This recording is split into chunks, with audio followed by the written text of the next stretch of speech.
Okay, so like vintage jewelry, right? It's having like a major moment in fashion in 2025. Oh yeah, absolutely. And it's so interesting. We're seeing this real desire for uh like unique things. Yeah, And with like all the mass-produced stuff out there, vintage jewelry is kind of this amazing alternative. right. It's got like character and a history, and Yeah. it lets you stand out. Yeah, and that's like why you're all listening, right? You want to know like what the deal is with vintage jewelry and how to wear it like right now. Exactly. Yeah, and that's what we're going to do today. We're going to give you the quick and dirty, so to speak. Yeah, like a cheat sheet for vintage jewelry. Right. I love. Okay, so where do we even begin? Like, what eras are we talking about here when we say vintage jewelry? Yeah, well, for this deep dive, we're going to focus mostly on jewelry from the 1980s and 90s, Okay. and also the Art Deco period, Hmm. which, has a totally different vibe, but we'll get into that. Yeah, totally different. But first things first, like we should probably just talk about the difference between antique and vintage jewelry. Okay. Yeah, good point. So like generally antique jewelry is anything over 100 years old, Okay. whereas vintage jewelry, that usually means stuff from like 20 to 50 years ago. Got it. Okay, so Uh, so that age difference, like, does that even matter? oh, it totally matters. Yeah. It affects the style of the jewelry and like how you'd even wear it. Okay. Okay, so like, why is vintage jewelry so hot right now? Oh, I mean, for starters, the craftsmanship is amazing. Yeah. They just don't make things like they used to. Yeah. And the older techniques, they just made pieces that were built to last. And I think people really appreciate that. Totally. It's like you're buying something that's already stood the test of time, you know? Right, exactly. And not just that, but each piece is like one of a kind. Yeah. It has its own design and, maybe even a story behind it. And, it's really interesting because fashion experts are saying that jewelry from the 80s and 90s is getting super popular right now. Yeah, I can totally see that. Yeah, those like bold statement pieces are really resonating with people. Yeah, it's like that I don't know, there's a confidence to it. Totally. And then on the flip side, Yeah. we're also seeing a big comeback of Art Deco styles. Oh, yeah. All the geometric patterns and like bright colors. Yeah. Yeah, that's like 100 years old, right? Yeah, it is. And it just shows you how fashion, always kind of comes back around. That's so true. Okay, so we've got like the 80s 90s vibe and the Art Deco thing. Right. But you mentioned the whole antique versus vintage thing. Like, why is that so important? So like with antique jewelry, because it's over 100 years old, Okay. it often reflects like the art and the culture of that time period.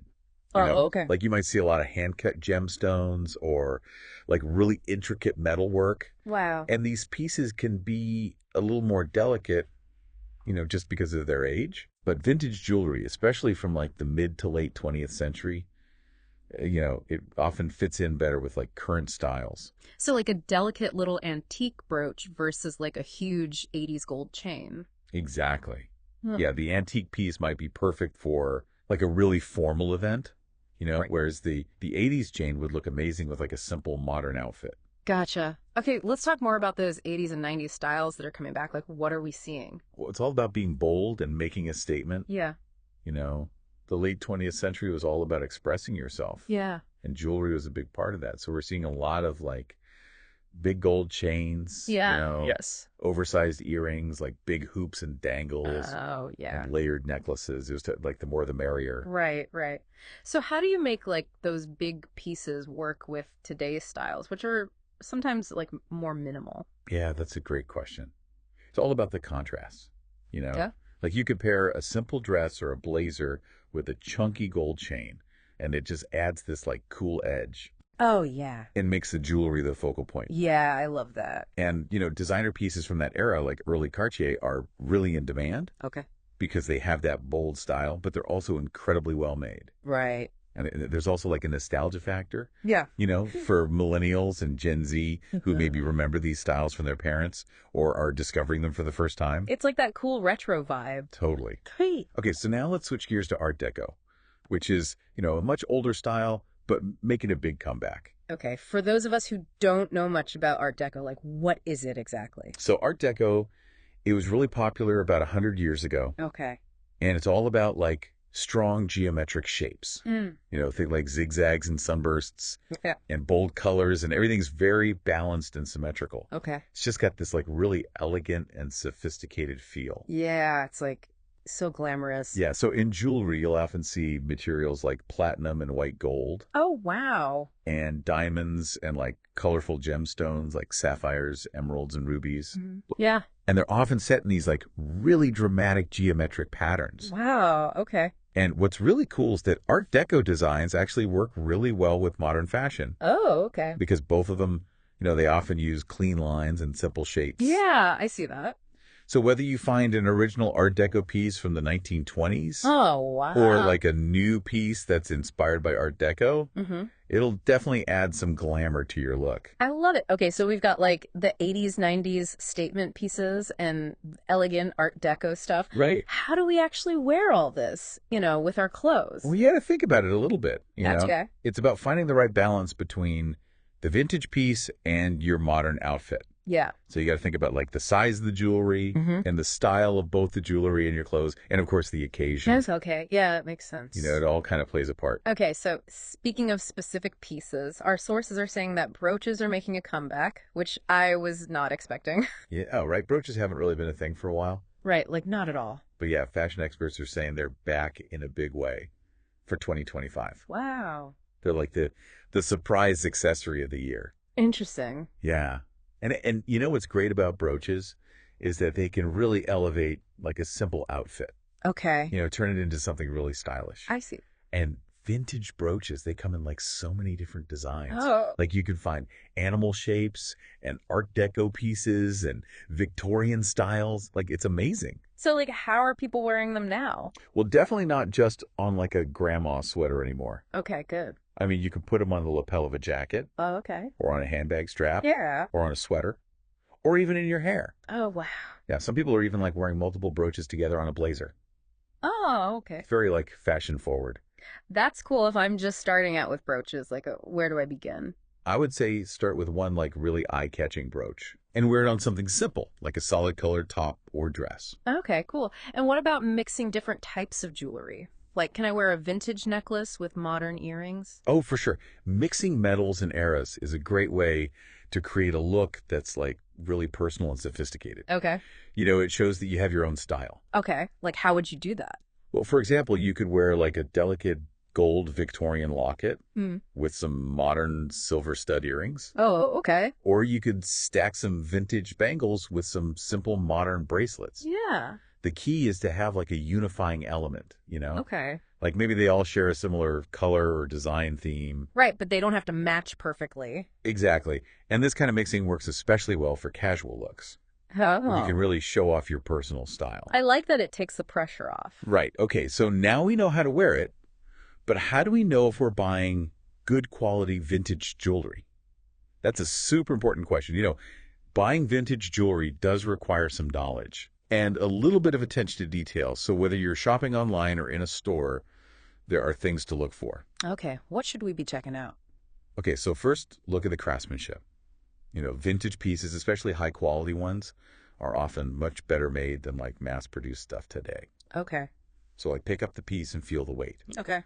Good metalwork will feel substantial. Okay. And then look at the details. Are they sharp and well defined? Okay. Are the clasps secure and working properly? Gotcha. And look for a nice even patina, which is like the natural tarnish that happens to metal over time. Okay. It should look authentic, not fake. Okay, I see what you mean. What about if the jewelry has gemstones? With gemstones, make sure the settings are secure and holding the stones in place. Okay. And for vintage costume jewelry, a good sign of quality is seeing stones that are prom set, Okay. which means they're held in by little metal claws instead of being glued. I see. Also, turn the piece over and look at the back. Okay. Higher quality pieces will have a finished back. Yeah. Like they paid attention to the whole thing. Right. You might also see like little hand-finished details like engraving or enamel work, Oh, wow. which are signs of like really good craftsmanship. Okay, now what about material? How do we know if it's the real deal? Look for hallmarks. Like sterling silver should be marked sterling or 925. Okay. And gold jewelry should have a carat mark like 14K or 18K. Okay. And even with costume jewelry, the quality of the material still matters. Right. Good pieces will have a thick layer of plating that won't tarnish easily. Right. So a piece feels really light or the plating is flaking off, that's not a good sign. Gotcha. Okay. Where do we find all this amazing vintage jewelry? Well, there are a few different places you can look, Okay. each with its pros and cons. Okay. So estate sales are great for finding unique pieces at good prices. Okay. And sometimes you can even learn about the history of the jewelry from the family who's selling it. That's so cool. Yeah, it's like a treasure hunt. I love it. Then you have specialized vintage jewelry dealers, Okay. both online and in stores, Yeah. and they usually have a curated selection, and they often offer authentication, Oh, that's good. which is great if you're spending a lot of money. Right. But their prices might be a little higher because of that. Okay. Online marketplaces can be good too, Yeah. but you really got to do your research on the sellers Okay. and check their reviews and return policies. Right. Makes sense. And then for like really high-end pieces, especially designer stuff, Yeah. auction houses are a good option. Okay. And a lot of them do online bidding now. Oh, that's cool. So it's more accessible than it used to be. Right.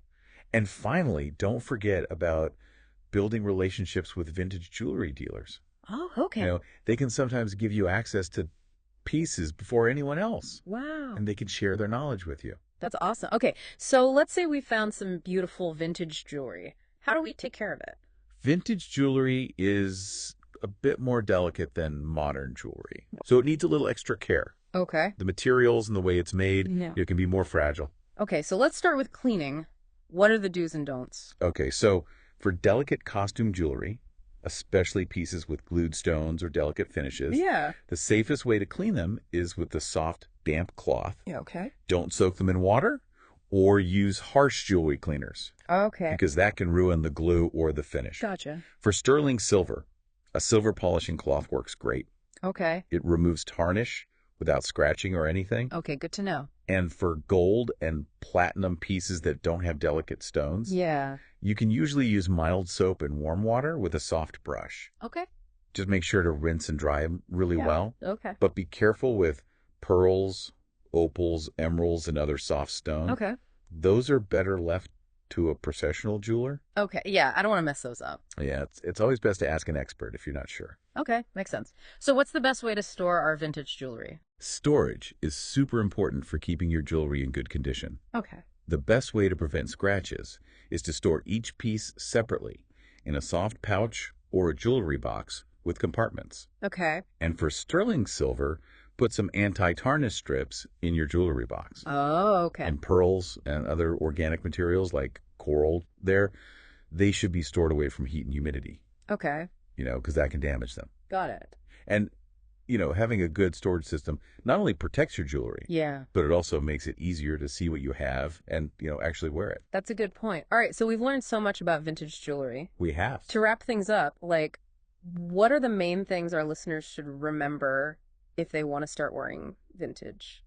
So the great thing about vintage jewelry is that it lets you express your personal style Yeah. and connect with the history and the artistry of the past. Yeah. And you're getting quality that's often better than what you can find today. Right. And it can even hold its value or go up in value. That's cool. And it's more sustainable, Yeah. We're giving these pieces a second life. Right. And the fact that 80s, 90s styles and Art Deco are so trendy right now proves that vintage never really goes out of style. Exactly. It just keeps coming back around. So our listeners are now armed with all this knowledge about how to find good vintage jewelry, how to take care of it, and how to style it.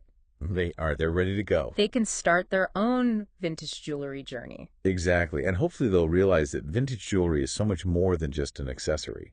Yeah. It's like a little piece of history and, it's got its own story to tell. That's a beautiful way to put it. It's like wearing a story. Yeah.